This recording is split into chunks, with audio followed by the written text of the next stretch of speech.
Help us hit our first 1,000 subscribers. Your support drives us to create even more wonderful stories. Thanks for being part of our journey. From the outside, Ethan Reynolds' life looked like something out of a heartwarming family drama. He was 38, a respected cybersecurity analyst at a mid-sized tech firm in Portland, Oregon. His wife, Melissa, was a radiant woman with a calming voice and impeccable organization skills, who had recently taken up a position as an HR coordinator for a health startup. Together, they raised their bright-eyed, artistic 7-year-old daughter, Chloe, a girl who adored animals, made rainbow-colored drawings, and slept every night hugging a plush turtle named Max. Their neighborhood was one of those storybook suburbs. Well-kept lawns, weekend BBQs, Halloween block parties. Ethan and Melissa were the kind of couple that people admired. They rarely argued, always held hands at parent-teacher meetings, and were known for throwing the best holiday parties in the cul-de-sac. Friends often said, "You two are goals." But Ethan, ever the analyzer, the observer, had begun to feel a strange disconnect. It started subtly. Melissa, once quick to text back, now left his messages on read. She used to laugh at his dry humor, but now it barely earned a smile. Her hugs, once full-bodied and warm, started feeling more like polite gestures. At first, Ethan rationalized it. Maybe she was just tired. Maybe Chloe's school projects and the new job were taking a toll. After all, they were both working professionals with a child. Stress was inevitable, yet it nagged at him. The house had become quieter, colder, and Ethan, despite his analytical mind and disciplined routine, couldn't shake the feeling that something was off. He began staying at work longer, even when he didn't need to. Not because he didn't love being home, but because being home no longer felt the same. Even Chloe, usually perceptive, had commented innocently one night, "Daddy, Mommy doesn't sing in the car anymore. Did her voice stop working?" Ethan smiled then, brushing her hair gently. "No, sweetie. Sometimes adults get busy and forget to sing." But he wasn't so sure anymore. Melissa's phone was always face down. She started locking the bathroom door, even though she never had before. And twice, just twice, Ethan heard a strange tone in her voice when she answered unknown numbers with, "Hello," followed by a pause, then, "Can I call you back later?" Her smile afterward always seemed strained. Still, Ethan told himself not to jump to conclusions. He knew how easily minds could fabricate fear from uncertainty. He'd seen it in his profession. Security breaches weren't always what they seemed at first, but deep down, a quiet alarm was starting to ring. This was the life he'd built, brick by brick, sacrifice by sacrifice, and now it felt like something beneath the surface was slowly beginning to rot. He didn't know it yet, but the truth was already unraveling behind his back. All he needed to do was look a little closer. Ethan awoke on the morning of their 10th wedding anniversary with a nervous flutter in his chest. Not from anxiety, but anticipation. He had everything planned. A surprise dinner reservation at Alohan, the same cozy fusion restaurant where they'd celebrated their engagement a decade ago. A handwritten letter folded carefully inside a vintage book of poems Melissa once admired. And, in the closet, wrapped in simple brown paper with a silk ribbon, was a bracelet etched with coordinates. The exact location of where they first met at that crowded spring job fair. He kissed Melissa's forehead softly as she slept in. Chloe was already dressed and humming in the kitchen, munching on cereal and drawing dolphins in her sketchpad. "What's special today?" she asked when Ethan packed her lunch with extra care. "Just a little celebration." He smiled. "Mommy and I have been married 10 whole years. Chloe's eyes widened. "That's like forever in school years." Ethan chuckled. "Yeah, it feels that way sometimes." But as the day unfolded, his excitement began to erode. Melissa didn't mention the date at all that morning. No card, no smile, just a distracted glance as she left for work, muttering something about back-to-back meetings and a team dinner that might run late. She looked stunning, new blouse, freshly done nails, the scent of her favorite perfume lingering long after the door clicked shut. But Ethan was left standing there, alone in the hallway, holding her travel mug she forgot to take. He tried not to overthink it. Maybe she had her own surprise planned. Maybe she was just swamped with work. But a familiar voice in his head whispered, "She didn't forget the date. She just doesn't care the same way anymore." By noon, his text to her, "Thinking of you today," and later dinner at 7. Got a surprise. Remained unread. No typing bubbles. No reply. The minutes stretched into hours. When 7 p.m. arrived, Ethan sat at the restaurant table, alone. The server approached gently, offering water and a sympathetic look. "Would you like to wait a bit longer?" he asked. Ethan nodded, checking his phone again. Nothing. At 7:38, he finally left. The box with the bracelet still in his coat pocket felt heavier with every step back to the car. The chilled Portland rain had begun to fall, and Ethan didn't even bother with an umbrella. When he got home, the lights were off. Chloe was at her friend's for a sleepover, and the house felt emptier than ever. At 9:12 p.m. Melissa finally texted, "Hey, sorry. Long day. Don't wait up. Staying late for drinks with the team. Love you. Love you." Those words pierced Ethan like a dull knife. They used to feel like a warm blanket. Now they felt like a ghost. Hollow, automatic, rehearsed. He sat on the couch in silence, the TV playing but unnoticed, and realized something deeply painful. This anniversary wasn't forgotten. It had been ignored, and that made all the difference. The week after their anniversary felt like a strange fog had settled over Ethan's world. Melissa had returned home late every night, always with the same excuse: deadlines, client presentations, team bonding. The first night, she was quiet. The second, she didn't speak at all. By the fourth, she didn't even make eye contact. Ethan tried to rationalize it. Maybe it's just a rough patch, he told himself as he folded laundry in the quiet living room. But deep down, something had shifted, and he felt it in the way she avoided even brushing past him in the hallway. One night, just after midnight, Ethan couldn't sleep. He padded down the hallway to grab a glass of water and passed their bedroom. The door slightly open. Melissa was inside, sitting on the edge of the bed with her back turned, holding a small shopping bag from a boutique Ethan didn't recognize. He paused, frozen in place. She didn't notice him from the bag. She pulled out a piece of delicate, black lace, a lingerie set. Expensive, sultry, unfamiliar. It was nothing like the cotton pajamas and faded t-shirts she used to wear around him. Nothing like the warm and simple version of her he had always loved. She stood, holding the set up to the light with a strange smile. Not romantic, not playful, calculating. Ethan backed away silently, heart pounding in his throat. The next morning, he found that same bag gone. No tags, no packaging, no lingerie in their drawers. And Melissa, bright-eyed, freshly showered, and already dressed for work before Ethan even woke up. "Big presentation today?" he asked, testing the waters.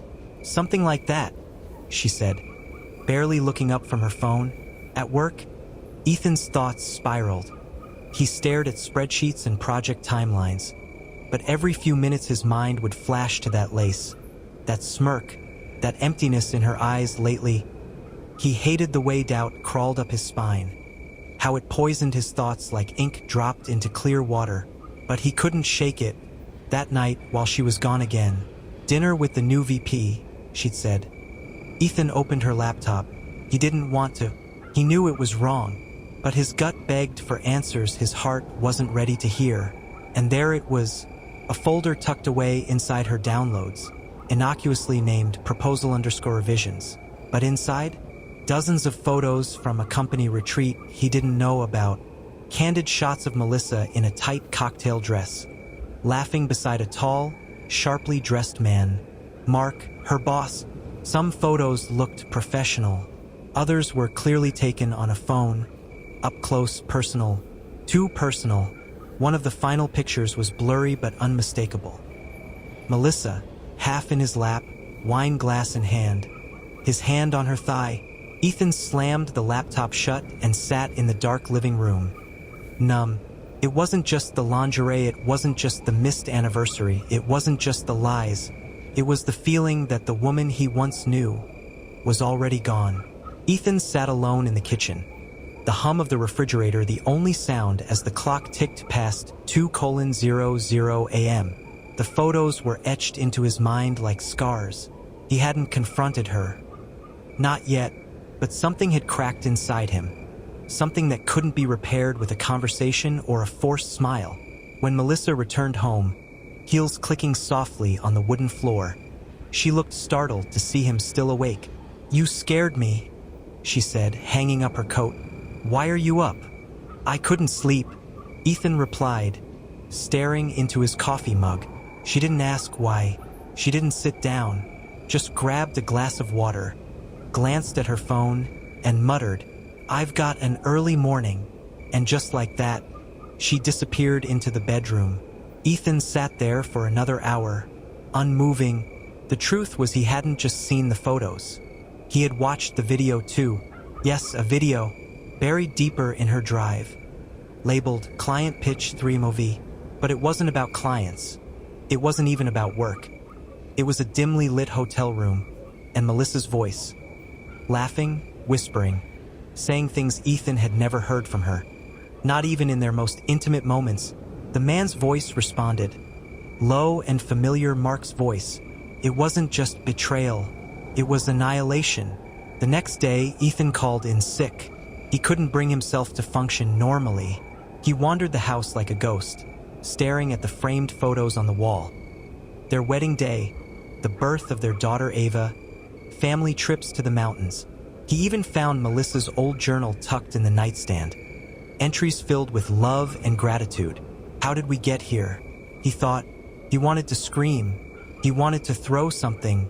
But instead, he walked into Ava's room and sat beside her tiny bed. She was napping, her little hand curled around a stuffed bunny. Ethan felt a swell of guilt. How would this affect her? How much did she already sense? He brushed a strand of hair from her forehead. "Daddy loves you more than anything," he whispered, "no matter what happens." Later that evening, Melissa came home earlier than usual. Her mood was upbeat, fake, but brighter than it had been in weeks. "Guess what?" she said, setting down her bag. "We landed the Donnelly account. Mark gave me a huge shout out during the pitch. He even said he couldn't have done it without me." Ethan looked up slowly. "I'm sure he couldn't." She froze for a split second, just long enough for her eyes to flicker, just long enough to show fear. Then came the smile. "Plastic. You okay?" "Peachy," he replied. "Dinner's in the oven." They sat across from each other, forks scraping plates. Not saying another word, Ava babbled between bites of mac and cheese, unaware of the storm swirling around her. Ethan wasn't sure how much longer he could keep the facade. But one thing had become clear. This wasn't just about betrayal. It was about war. And Ethan was done pretending he hadn't already lost something irreplaceable. Ethan hadn't slept in 3 nights. The images haunted him. Melissa's eyes closed, her fingers tangled in Mark's shirt, the breathy moans that used to belong to him. He stared blankly at the ceiling while Melissa lay beside him, breathing steadily, unaware that every second of her sleep was another hammer to the coffin of their marriage. But Ethan wasn't going to confront her. Not yet. He needed more. Proof wasn't just for him anymore. It was for Ava, for the future court battles, for the peace of knowing he hadn't overreacted. That morning, he dropped Ava off at preschool and drove to a quiet coffee shop on the other side of town.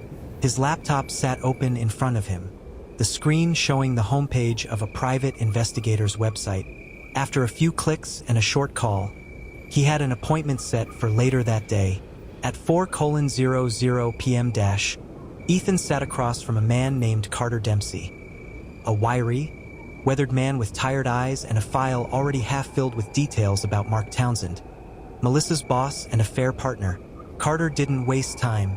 "How far do you want to take this?" he asked, tapping a pen on the edge of the desk. Ethan stared at him for a moment. "All the way.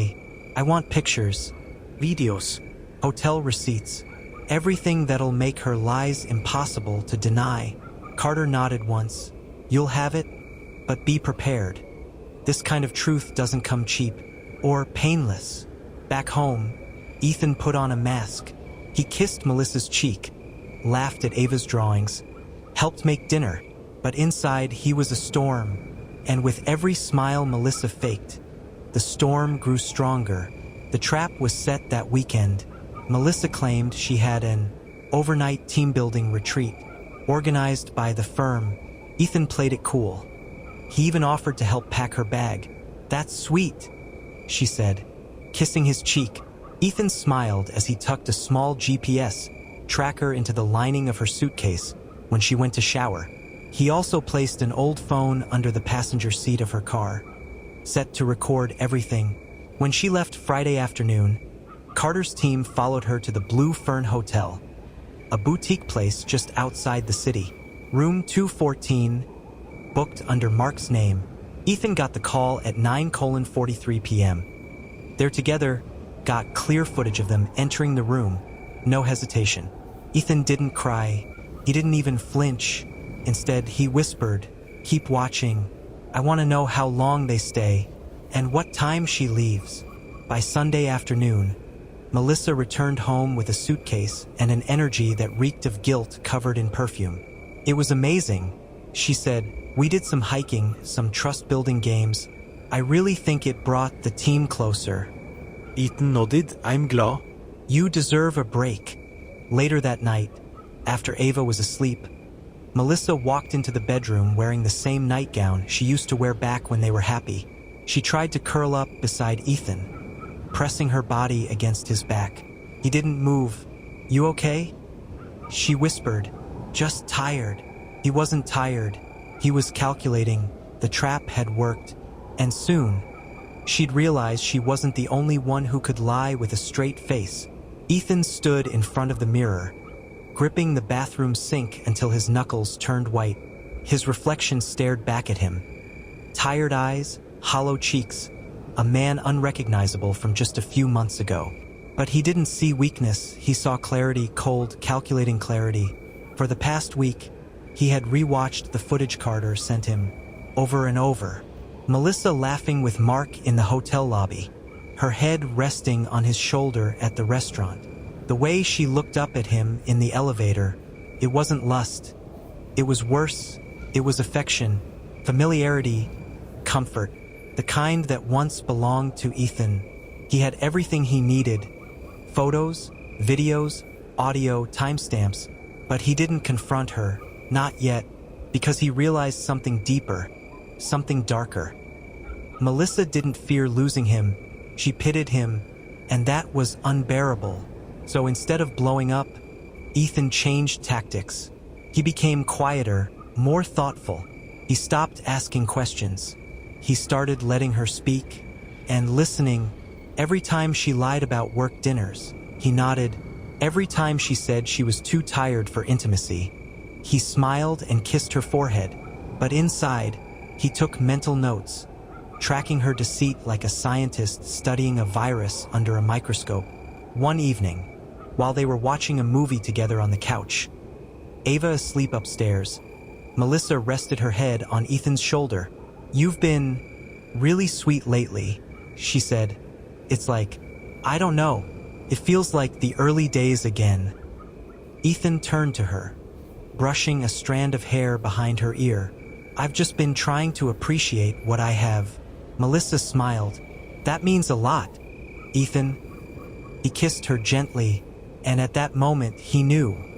She thought she was safe. She thought he had no idea, and that's exactly what he needed her to believe.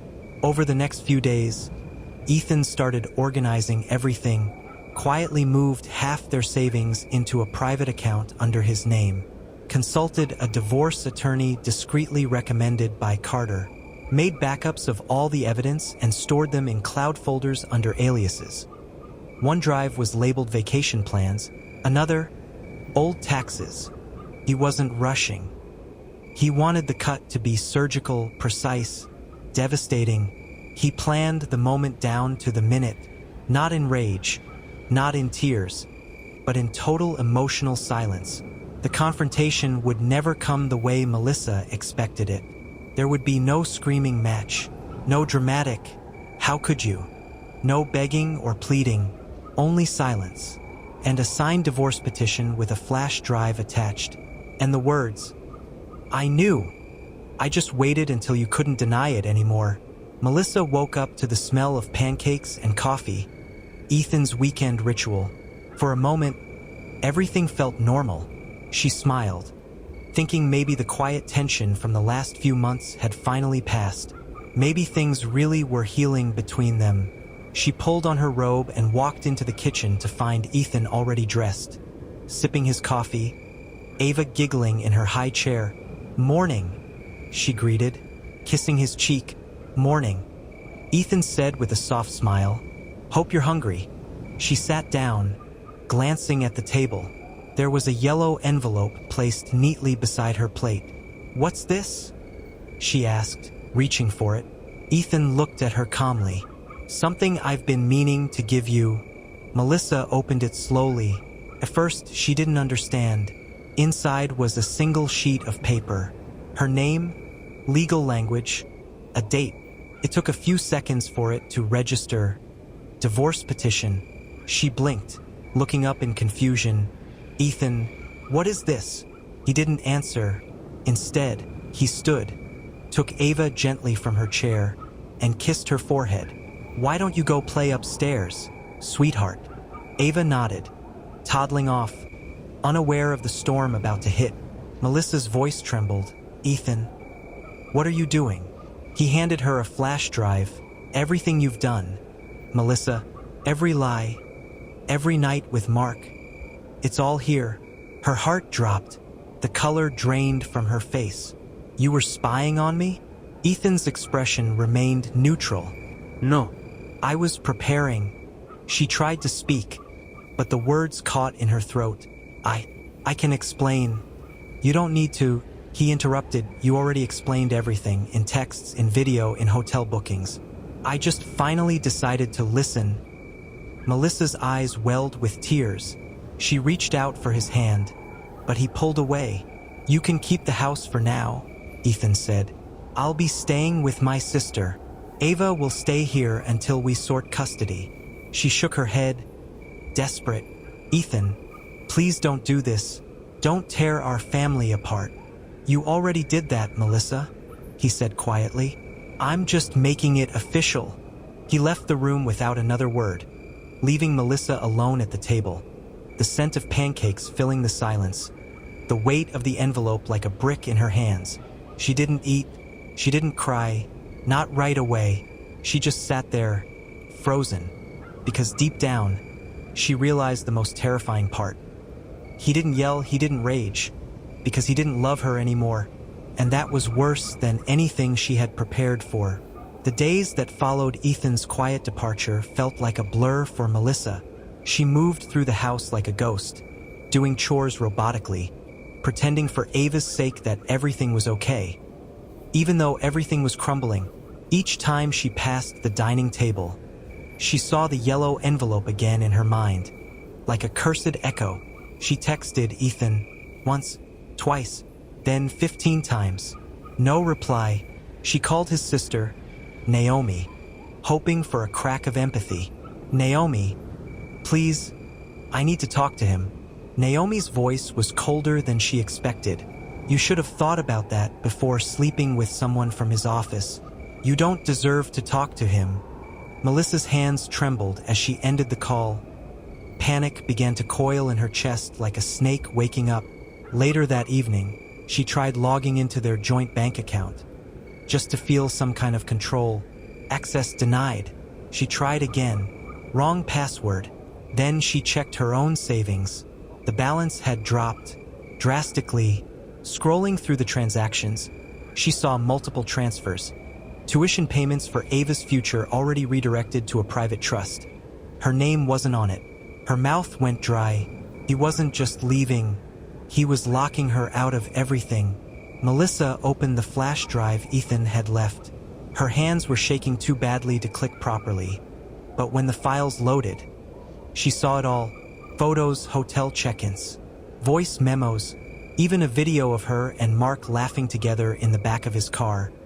Lips still swollen from kissing, she gasped. He knew everything, every disgusting detail. Her stomach turned. She ran to the bathroom and vomited violently into the sink. Afterwards, she stared at herself in the mirror. Mascara smudged, her hair wild, her eyes filled with fear. "This can't be happening," she whispered. "This can't be real." But it was. Her phone buzzed again. This time an email from Ava's school. "Please note, Ava Smith's father has updated emergency contacts and pickup authorization. Kindly confirm this with legal documentation." Ethan was preparing for a custody battle. Melissa sat down on the cold bathroom tiles, hugging her knees, rocking slightly. Her chest ached with every breath. Mark wasn't answering her texts anymore either.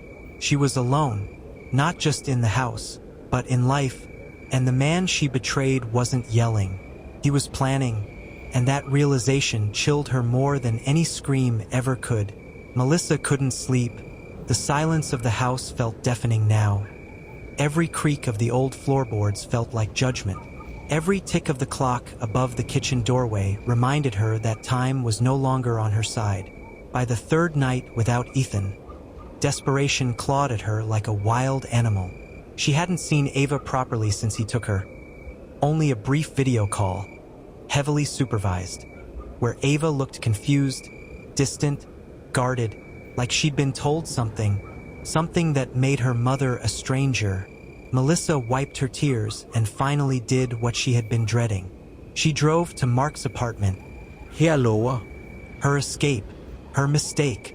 The apartment complex was dark, sterile. She rang the buzzer. No response. She called his phone, straight to voicemail. Panic twisted in her stomach. Was he ignoring her? Or was he done with her? She waited in her car for almost an hour before she saw movement. Mark pulled up in his Mercedes, freshly showered, shirt unbuttoned just enough to show off. But he wasn't alone. A woman was in the passenger seat, young, stylish. Her laugh echoed as they got out. Melissa's stomach dropped. She stepped out, barely able to contain her fury. "Mark!" He turned, his face froze for half a second before sliding into a charming, calm smile. The one he always used when closing deals at the office. "Melissa," he said coolly, "didn't expect you here." The woman raised a brow and walked ahead to the elevator without a word. Melissa's voice cracked. "Who is she?" Mark shrugged, unfazed. "Someone who doesn't come with legal complications or a jealous husband recording her." Melissa's breath hitched. "Are you serious right now?" He looked her straight in the eyes, that smug smirk still on his lips. "You thought I was going to leave everything for you? We had fun." "Sure. But now it's a mess. Ethan's lawyers are calling the firm. HR is launching an investigation. You're toxic, Mel. I'm not going down with you." It felt like someone punched her in the chest. "You used me." Mark's expression didn't change. "You used me first. Let's not pretend this was a grand romance. You were bored. I was available." Then he turned and walked away, leaving her frozen in place. Melissa stood on the curb, stunned. Mark had moved on. Ethan was rebuilding his life. And she, the woman who thought she could juggle both worlds, was standing alone in a dark parking lot, watching the fallout of every lie she told come back to crush her. The morning Melissa received the final court summons, it was raining. Not the gentle kind, but the kind that soaked you to the bone the second you stepped outside. Fitting, she thought, a pathetic fallacy made real. She sat at the dining table in the empty home she once shared with Ethan and Ava. The chairs were pushed back carelessly, cereal bowls from 3 days ago still crusted with flakes. She hadn't cleaned. She hadn't eaten.